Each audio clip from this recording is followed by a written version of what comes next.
Let's get our guest, Mike Davis in here with us. He's the founder and president of the Article 3 Project. He's also been involved in the chief counsel for nominations, the U.S. Senate Committee on the Judiciary, and he joins us once again here on the Andy Frey Show. Mike, it's a pleasure to have you back with us today. Thanks for being here. Thank you for having me. Of course. So listening to Claire McCaskill there, a former senator from here in the state of Missouri, it seems as though they were out to get Giuliani as much as we feel like they've been out to get Donald Trump. What do you make of those comments?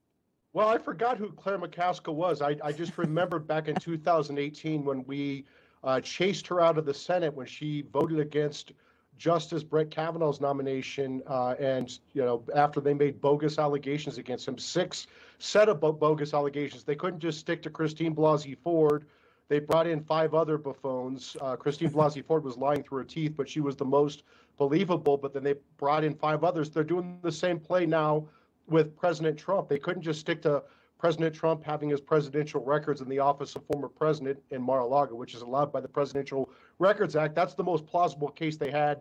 They brought in these 3 other indictments, these clown indictments from these clown prosecutors like Manhattan DA, Alvin Bragg, the Soros-funded DA who indicted a former president for the first time ever for the non-crime of a businessman settling a nuisance claim. And then Jack Smith brought his indictment of Trump for the non-crime of having his presidential records. And then Jack Smith indicted again for the non-crime of objecting to a presidential election, which is allowed by the Electoral Count Act of 1887.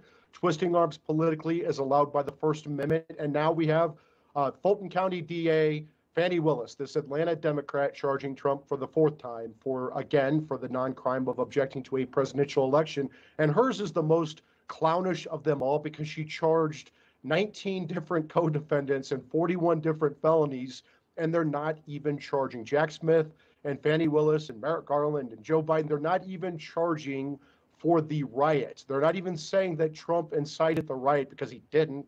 There's zero evidence of that because the House January 6th committee looked at that for years and spent tens of millions of dollars and found zero evidence that he incited the riot. So what is the crime? It is not a crime to object to elections. If it were a crime to object to an election, then Democrats would be in prison for objecting to Republican presidential wins in 1968, 2000, 2004, and 2016. This is lawfare by Democrats because they fear they can't beat President Trump on November 5th, 2024. You know, for people who are not legal experts like myself, first of all, we're speaking with Mike Davis, who is a legal expert. We're hearing the term RICO, conspiracy is part of this new conversation coming out of Georgia.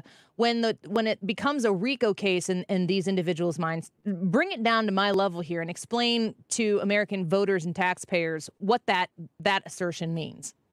This is so clownish by Fani Willis. The RICO, that's the racketeering statute. There's a federal racketeering statute, and Georgia has their own racketeering statute. And they used this in the past to take down the mob.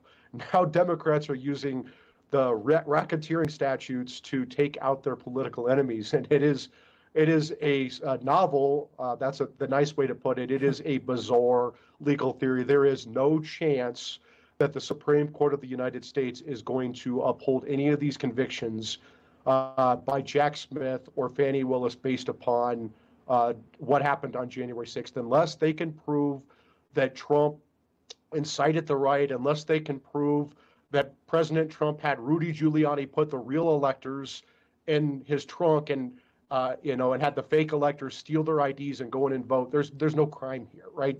No one was duped by what happened on January 6th. That's what Democrats have done in the past, including John F. Kennedy did in 1960. You put forward alternate electors. They're not fake electors. They're alternate electors. Everyone knows that there's a legal and a political dispute that is resolved. It was resolved this time, and Biden got put into the presidency. There's not a crime here. Even if Trump was being mean to his vice president, even if he called down in Georgia and said, find, 11,000 votes, that when you say find 11,000 votes, that means there are 11,000 votes to find. He didn't say create 11,000 votes. That's what Democrats do. That's fraud. He said, find them, right? So the Democrats are trying to criminalize the political process. And if they want to go down this path, this is going to end our republic. These are republic-ending indictments because there's going to be a tit for tat, and this is what happened. Remember, Caesar crossed the Rubicon from Gaul into Rome because of the lawfare against him. Caesar was a populist, and the Roman insiders hated him for this, and so they waged lawfare against him. And so Caesar crossed the Rubicon, and it led to a civil war because he felt like there was nothing else to do. And I'm not saying there should be a civil war here, but what's going to happen is there's going to be a tit for tat. Now, the next time there's a Republican president, Trump, and I'm his acting attorney general during my 3-week reign of terror, I guarantee you that I'm going to indict people. I'm going to indict Joe Biden and Hunter Biden and James Biden, and every other Democrat who's on my list is going to be indicted during my 3-week reign of terror as Trump's acting attorney general before I'm chased out of town with my Trump pardon. Like, this is insane what the Democrats are doing. And I almost think that these Democrats who are doing this, these aren't liberals who love America. These aren't old school Democrats. These are leftists. These are Marxists. These are Jack Smith and Alvin Bragg and Fani Willis. These are hard-charging leftists. And you have to wonder, are they trying to destroy this country? Because there's nothing that is more destructive to America than trying to indict and imprison your political enemies. That's what you do in Zimbabwe and other third world Marxist hellholes, and now Atlanta and New York and Washington, D.C. We're speaking with the founder and president of the Article 3 Project, Mike Davis. I mean, some of these things that you're referring to, that's really, like, in my almost 40 years of lifetime, this is unprecedented historically in this country. And you've talked about the future of the republic, and you've talked about some of these people who you don't consider to be Democrats. They're leftists, they're Marxists. And, you know, we saw Barack Obama come in and promise in his campaign to fundamentally transform the United States of America. Was this part of his plan that started in 2008? Absolutely. Barack Obama was raised by Marxists. He is a Marxist. He was subversive. He got into power. He appointed people to these key posts within the government, including Jack Smith, was put in charge of the public integrity section under Eric Holder. And Jack Smith brought lawfare against former Virginia Governor Bob McDonnell, a likely Republican presidential or vice presidential contender in 2016. They brought these bogus charges against Governor McDonnell. He was convicted of corruption. It wasn't until several years later that the Supreme Court unanimously, 8-0, it would have been 9-0, reversed Jack Smith's criminal conviction of Governor McDonnell, but the damage was done. It is very hard to get a criminal conviction overturned by the Supreme Court. It is nearly impossible for that to happen unanimously. Jack Smith found the way, and it should have ended his legal career. He got banished to The Hague, where he was some, BS made-up judge in The Hague. Merrick Garland and Joe Biden brought back this loser from exile as a Scud missile and political hitman to take out President Trump. And they know this guy has no problem getting reversed unanimously by the Supreme Court. Years down the road, he did his job by taking out McDonnell. He's doing his job now by taking out Trump. And so are these other goofball, Soros-funded DAs like Alvin Bragg and Fani Willis. Just watch their press conferences. Fani Willis she's not exactly the brightest bulb out there, right? And she's bringing a racketeering indictment against a former president and a leading presidential candidate. Good luck, Fani. Mike Davis with us right now. When you're talking about how the Supreme Court would never uphold these, I mean, the time frame between now and when this would be in the hands of the Supreme Court, that'll move at what appears to be a glacial pace. What happens to Donald Trump's campaign in the meantime? What happens to the country in the meantime? And what happens to this election in the meantime? There might be a way to get these January 6 cases in front of the Supreme Court faster. The Jack Smith indictment on January 6th and Fani Willis's. President Trump needs to file a motion to dismiss these indictments, and he can make two legal arguments. Number one, presidential immunity, that he was acting within the outer bounds of his power as president of the United States when he was trying to enforce the Electoral Count Act of 1887, and therefore these states are not allowed to bring civil or criminal charges against a president of the United States based upon what he was doing while he was the president of the United States. It's called presidential immunity. We've had it for nearly 250 years, going back to George Washington. Alternatively, if they say he's acting within his personal capacity, which I don't know how they can, if they're accusing him of using his power as the president to try to twist his vice president's arms to make the vice president do something. Only a president could do that. A presidential candidate could not do that. So he's clearly acting within his official capacity, which is covered by presidential immunity. But even if he's acting within his personal capacity, it's First Amendment. He can raise a First Amendment argument that these charges are bogus. This is political speech and conduct protected by the First Amendment. Remember, they're not charging him with the riots, which would not be protected, right, by either.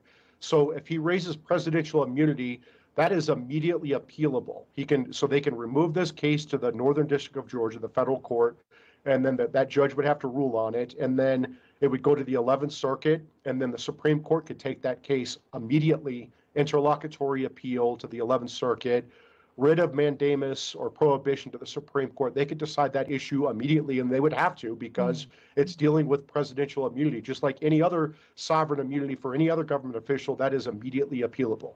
Mike Davis, last question before we let you go. You've spoken about your support for Donald Trump and what you will do in your aptly named 3-week reign of terror as acting attorney general.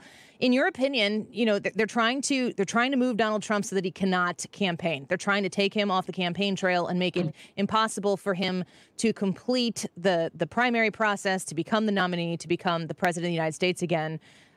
Is there anybody else who can win the primary, win the Republican nomination, win the general election, and do what needs to be done to drain the swamp? Is there anyone other than Donald Trump that can do that? No, and we have to stick with Donald Trump because if we let this lawfare prevail, our country's over. This is the same thing that I said to senators behind the scenes during the Kavanaugh confirmation. I didn't want Kavanaugh before he was picked. I think he's a very nice guy, but I thought he was too moderate. He was too much in the mold of the Chief Justice. I wanted someone more conservative. But once they picked him, I was not going, as the chief counsel for nominations, there was no way in hell I was going to let the Me Too mob take him down because it was so much bigger than Brett Kavanaugh. This is so much bigger than Donald Trump that if we let these leftist mobs win, our country's done. Like if we're going to say that you're guilty, even when you're proven innocent, there's a presumption of guilt. You're guilty even when you're proven innocent. Just like during the Kavanaugh, if I just imagine that your brother, your son, your father, your cousin gets falsely accused of sexual misconduct and they're immediately guilty and canceled, even if they're innocent, even if they can prove that they're innocent. With here, this is lawfare. If they use this lawfare to go after President Trump, do you think they're going to stop with President Trump? Trump's in their way. Think of 100 years of Marxism. They killed 100 million people.